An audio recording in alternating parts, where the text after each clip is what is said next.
বিদায়। তো হ্যালো বন্ধুরা, কেমন আছেন আপনারা? আজকে আমার চন্দ্রমহলের লাস্ট পাত অর্থাৎ ফোর্থ পাতে আছি। এখানে দেখতে পাচ্ছেন প্যাঁচা ও অন্যান্য খেলনাপাতি এখানে রেখেছি আমরা। এখানে দেখতে পাচ্ছেন সিন্ধুক, ওদিকে অনেক কিছু আছে।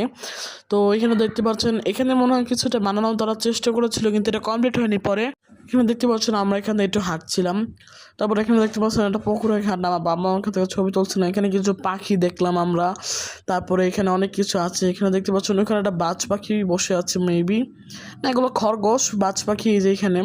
ভিডিওটা একটু পিচ হয়ে গেছে। এখানে দেখতে পাচ্ছেন একটা কুকুরটা অনেক কিউট, আর আমাদের দেখে অনেক ছোটাছুটি করছিল। মনে হয় কুকুরটা আমাদের নিয়ে যেতে বলছিল, কিন্তু আমরা নিয়ে যেতে পারিনি। এখানে দেখতে পাচ্ছেন আমরা রাস্তাতে হাঁটছি। এখানে একটা সুন্দর একটা লেগের উপর দিয়ে একটা কী জানি বানিয়ে রেখেছিল তারা। তো সেখানে একটু ভিডিও করে নিলাম। তো আমার বাবা এই পার্কটি কেনার কথাও ভেবেছিল, কিন্তু পার্কটার অবস্থা বেশ সেটা ভালো না। আমরা এখানে বাসায় চলে আসলাম। তো ব্লগটা চাইলাম বড় করতে পারতাম, তখন আমার মাথায় খেলে নেই। তো সরি গাইস, ভালো থাকবেন, বিদায়।